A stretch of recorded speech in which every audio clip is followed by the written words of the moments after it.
இன்றைக்கி நம்ம வந்து பருப்பு குழம்பு எப்படி வைக்கிறதுன்னு சும்மா சிம்பிளாக எப்படி வைக்கணும் அப்படிங்கிறத மட்டும் சொல்கிறேன், பார்த்துங்க. தேவையான பொருட்கள்: துவரம்பருப்பு ஒரு 50 கிராம்லேருந்து ஒரு 75 கிராம் எடுத்துங்க. அதோட பைத்தம் பருப்பு ஒரு 50 கிராம் சேர்த்துங்க. அது ஒரு 10 நிமிஷம் முன்னாடி ஊற வச்சுருங்க. ஊற வச்சுட்டு ஒரு டவாயில் அப்படியே வேக வச்சுருங்க ஃபஸ்ட்டு. ஓகேவா? இதை நான் ஆல்ரெடி கழுவி எல்லாமே ரெடி பண்ணி வச்சுட்டேன்.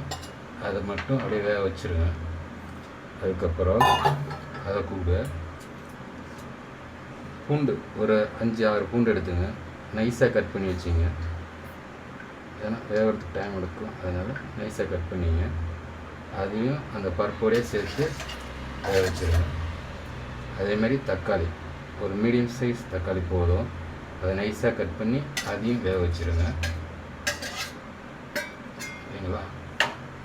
வேறு ஒன்றும் செய்ய வேண்டாம், அது வாட்டில் வெந்துக்கிட்டு இருக்கட்டும். அதுக்கப்புறம் நம்ம மற்றது என்ன வேணுமோ அதை நம்ம பார்க்கலாம். ஹலோ ஃப்ரெண்ட்ஸ், நல்லா பார்த்துங்க, ஓரளவுக்கு வெந்துடுச்சு. நல்லா பார்த்துங்க, ஓரளவுக்கு வெந்துடுச்சு, நல்லாவே வெந்துடுச்சு. இப்போ என்ன பண்ணுறோம், அது இன்னும் கொஞ்சம் லைட்டாக வேகட்டும். நம்ம அதுக்கு முன்னாடி 2 வெங்காயம், 2 மீடியம் சைஸ் வெங்காயம் எடுத்துங்க. ஒரு 4 பச்சை மிளகா, கொஞ்சோண்டு இஞ்சி, கொஞ்சோண்டு சின்னதாக இருந்தால் போதும் இஞ்சி, அதை கட் பண்ணி வச்சுங்க. வெங்காயத்தை மீடியமாக கட் பண்ணுங்கள், நைஸாக கட் பண்ணிடாதீங்க. அதுமாரி பச்சை மிளகாய் இதேமாரியே கட் பண்ணிங்க. அடுத்து இன்னொரு கடாயில் அப்படியே இருக்கட்டும், லைட்டாக ஆயில் விட்டுங்க.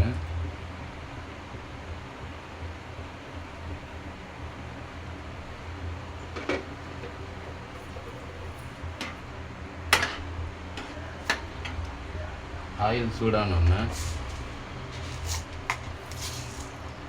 கடுகு கொஞ்சம் போட்டுங்க.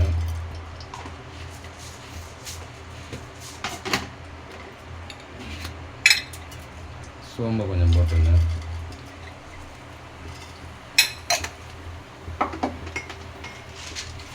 மிளகு ஒரு 10 மிளகு அந்த அளவு போட்டுங்க. அது லைட்டாக பொரிஞ்சோன்னா நம்ம அரிஞ்சு வச்சுருக்க வெங்காயம், பச்சை மிளகா, இஞ்சி 3 போட்டு நல்லா வதக்கிக்கணும். இந்த பச்சை மிளகா நிறைய பேர் திங்க மாட்டேங்க, ஆனால் திங்கணும், உடம்புக்கு ரொம்ப நல்லது. பச்சை மிளகாயில் வைட்டமின் சி இருக்குது, அதனால் அது செரிக்கிற தன்மையும் அதிகம். அதுமாரி இஞ்சியும் உடம்புக்கு நல்லது, ரொம்ப நல்லது. வயிற்றுக்கு எந்த பிரச்சனையும் வராது. பச்சை மிளகா கொஞ்சம் எடுத்துங்க, உடம்புக்கு ரொம்ப நல்லது. பச்சை மிளகா இப்போ யாரும் திங்கிறதே கிடையாது, எல்லாத்தையும் ஒதுக்கி வச்சுருவாங்க. அதேமாரி கொஞ்சம் கருவேப்பிலை போட்டுங்க. கருவேப்பிலை கிள்ளி போட்டுங்க. அதுதான் எந்த குழம்பாக இருந்தாலும் கிள்ளி போட்டால் அப்போ தான் அந்த கருவேப்பிலைன்ற ஒரிஜினல் ஃப்ளேவர் கிடைக்கும், அந்த வாசனை அது கிடைக்கும். வெங்காயம் நல்லா மஞ்சள் கலர், அதாவது கோல்டன் கலர்னு சொல்லுவாங்கள்ல, அந்த அளவுக்கு வரணும். அந்த அளவுக்கு நல்லா பண்ணணும். இந்த பச்சை வாசனை போகணும்,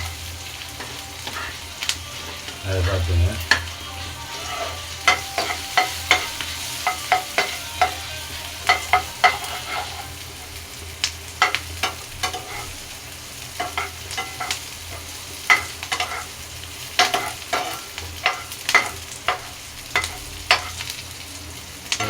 நல்லா வதங்கிட்டு இது நீங்கள் வச்சுக்கிற அளவு சும்மா ஒரு 4 பேர் சாப்பிட்லாம், அந்த அளவு தான் எடுத்துருக்கேன்.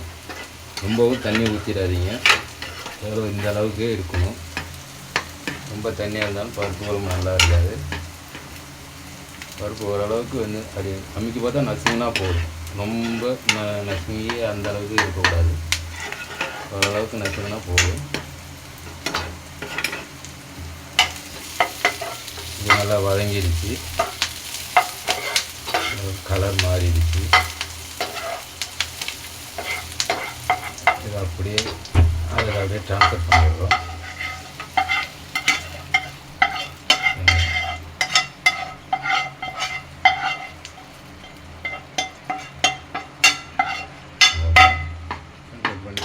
மிக்ஸ் பண்ணிக்கிறோம்.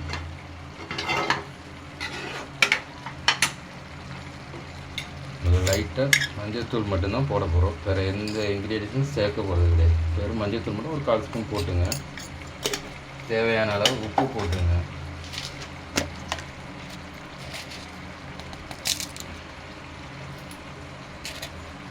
பார்த்துட்டு போட்டுங்க. அப்புறம் பத்தலைன்னு நீங்கள் போட்டுக்கலாம். அதுக்கப்புறம் இதன் கூட வேறு எதுவுமே நம்ம சேர்க்க போகிறதில்ல. ஒரே ஒரு உருளைக்கிழங்கு மட்டும்தான் ஆல்ரெடி கழுவிட்டு சீவி சுத்தம் பண்ணி வச்சுருக்கேன். அந்த உருளைக்கிழங்கு மட்டும் போடுங்க. பருப்பு குழம்புக்கு உருளைக்கிழங்கு இல்லைன்னா முருங்கைக்காய் சேர்த்துங்க. அது ரெண்டும் தான் பருப்பு குழம்பு நல்லாயிருக்கும். வேறு எந்த காய் போட்டாலும் நல்லா இருக்காது.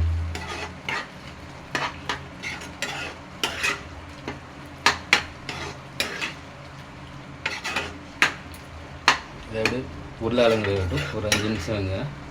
அப்புறம் பார்ப்போம் எப்படி வருதுன்னு பார்ப்போம். அரைச்சி பாருங்க, இந்த அளவுக்கு தான் இருக்கணும். ரொம்ப தண்ணியாக வச்சிடாதீங்க. தண்ணியாக கொஞ்சம் கம்மியாகவே பார்த்துங்க.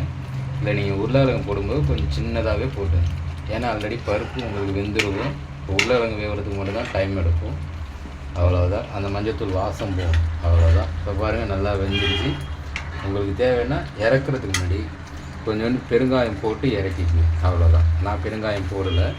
நீங்கள் ஆனால் பெருங்காயம் போட்டு இறக்குனீங்கன்னா அது இன்னும் கொஞ்சம் வாசனையாக இருக்கும். அவ்வளோதான். முடிஞ்சு லாஸ்ட்டாக கொஞ்சோண்டு மல்லியை நல்லா தூவிக்குங்க. அவ்வளோதான். ஓகேங்களா? பிடிச்சிருந்தா செஞ்சு சாப்பிட்டு பாருங்கள். நல்லா இருந்துச்சா லைக் பண்ணுங்கள். தேங்க்யூ.